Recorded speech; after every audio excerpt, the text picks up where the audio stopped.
The morning the sea breathed different.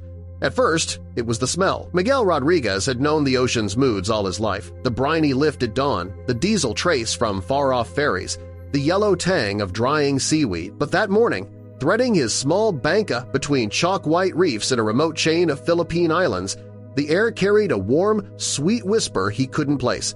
Miguel squinted past the glare. The ordinary things were all in their places, flying fish, skipping like silver prayers, a lean heron perched on mangrove roots, the distant roar where swell met reef. Then he turned a tight corner around a black rock promontory and saw the thing that didn't belong. A colossal metal rectangle lay half on the beach, half in the shallows, a full-sized shipping container, barnacled and sun-scabbed, its once blue flanks rusted to the color of dried blood. But before we start, smash the like button and make sure to subscribe if you haven't, and hit that notification bell so that you won't miss any new stories. Miguel was a small-scale fisherman from a village where dusk and dawn were currencies, where the ledger of each day was kept in net weight and weather. The boat he owned, narrow, wooden, with bamboo outriggers, wasn't just a tool. It was collateral against hunger. On good mornings, he returned with grouper, jack, squid, and stories. On bad ones, he returned with silence. Storms were teachers and thieves. They tore off roofs and friendships, scattered boats like toy bones across the lagoon. They also shook the world's long supply chain like a box of matches. Everyone in Miguel's life knew the rumors. Containers lost overboard in monstrous seas, some sinking into black trenches, others bobbing like iron whales for months, years, until currents or fate escorted them to some lonely shore. Most of the time, those stories were just that stories told over cheap coffee in the market's shade. Until the morning the sea breathed different. Up close, the container wore a hard life openly. Miguel walked its perimeter, fingertips brushing flaking paint, and found the doors two heavy slabs ribbed with steel held by a corroded padlock that looked fossilized in place. He checked reflexively for numbers, for the stamped code that gave a container its identity.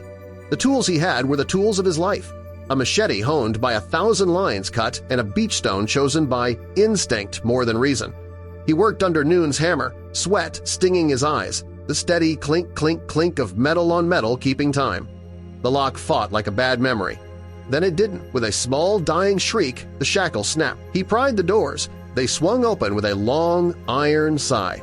At first, all he saw were boxes tall, water-stained cardboard towers stacked to the roof against steel ribs. He slid the machete's tip under tape, levered a flap, and broke the breathless seal. Inside, a thick plastic bag winked up at him, clear and tight and clean in a way the ocean should have swallowed long ago.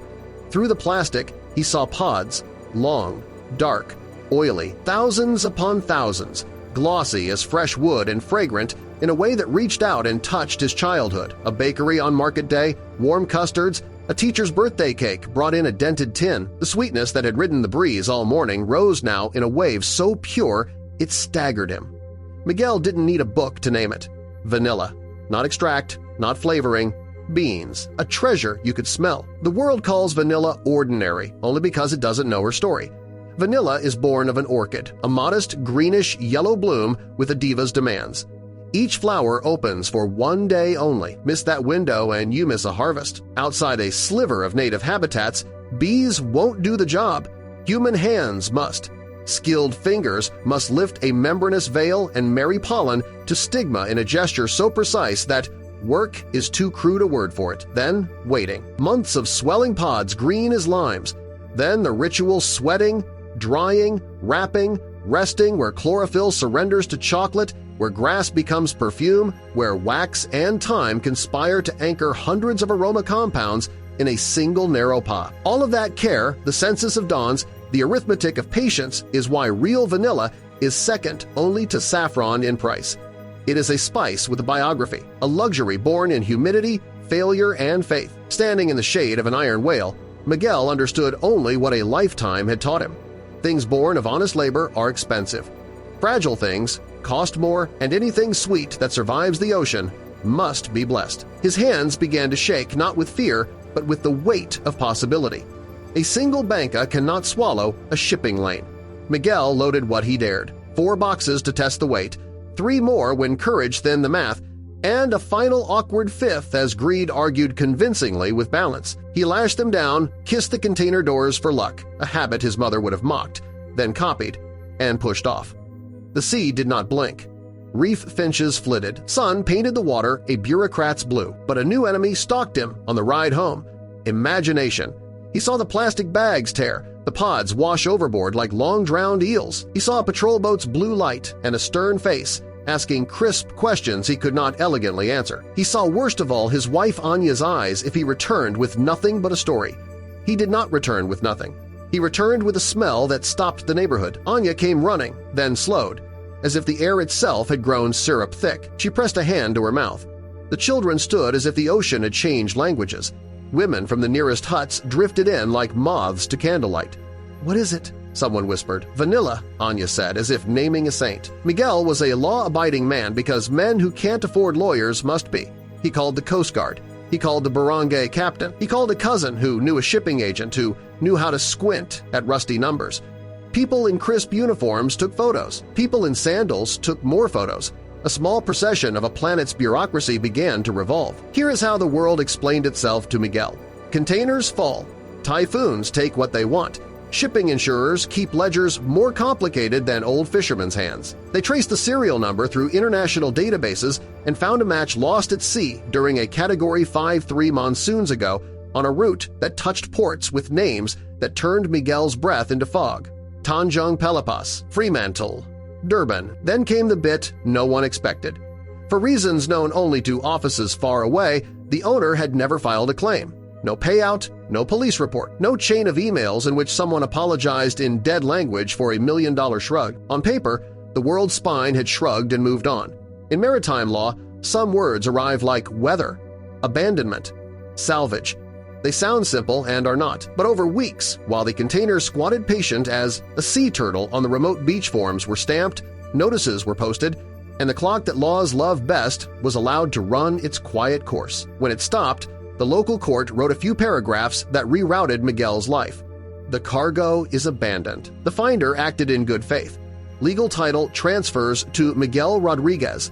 The day that paper came, Miguel held it like a baby that had finally decided to cry. Place graders came from the city in trucker caps and clean boots, carrying moisture meters and soft hands. They slid a bag, rolled a bean between fingers, bent it, and watched oil bead in black tears. They nodded. They wrote. The beans were Madagascar type, rich and plush, with the creamy bouquet chefs swear wraps around fat and fruit like a warm arm. The vacuum seals had held. Lost to brine, minimal. Microbial risk, low. Export quality, high.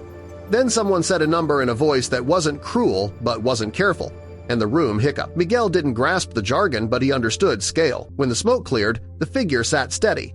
$142,000 in beans at wholesale. He did what men do when the floor moves. He laughed. Then he cried. Then he breathed until the world's edges stitched back. It would have been easy expected, even to stop the story there. A poor man is handed a luck so loud it echoes. He buys a loud truck, he disappears behind a high gate. Miguel did not disappear. His first pledge was simple. His children would never again have to choose between school and dinner. The second was harder. No one eats alone. He kept enough to secure dignity without poisoning judgment. With the rest, he built a cooperative the way fishermen build mornings together and with arguments that end by lunch. He bought 2 larger fiberglass boats with engines that didn't choke at a swell. He hired crew from the village and paid fair wages. He invested in cold storage, brought in a trainer to teach sustainable methods, mesh sizes that spared juveniles, reef-friendly moorings, and seasonal closures that honored lessons once learned the hard way. He set aside funds for a small vanilla-curing pilot with an agricultural NGO up island. Growers learned to trellis vines under coconut shade, hand-pollinate blooms, and dry beans until they gleam. Let the thing that found us teach us, Miguel told them. Let sweetness require patience. Prosperity came with side effects. It made people dizzy, argumentative, proud. Some claimed the sea had given the box to everyone, others whispered about fairness. A buyer from Manila arrived offering cash that smelled like a trap. Miguel's answer was transparency.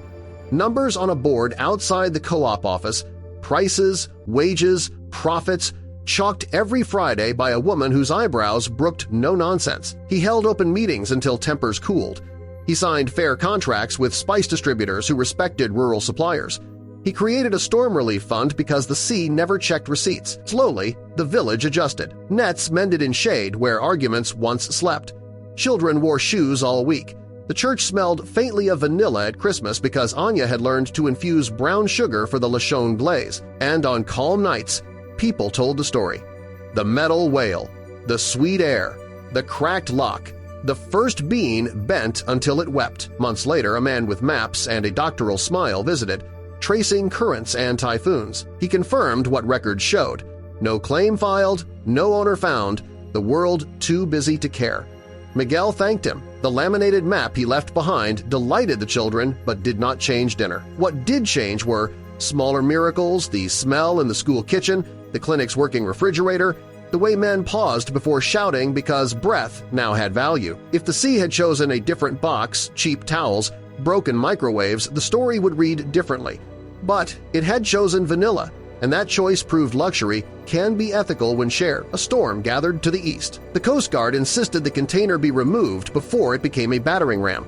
A tug hauled the iron whale away, leaving an absence that looked briefly like grief. In the sand where it had sulked, the village held a small festival. They roasted fish and sweet potatoes.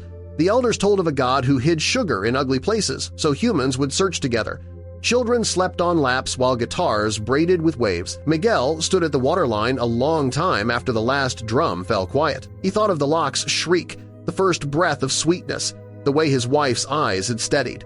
He thought of typhoons and chalk on boards and men who had almost learned how not to yell. He thought of the sea not as a friend or enemy, but as a force, and he whispered a thank you he did not expect to be heard.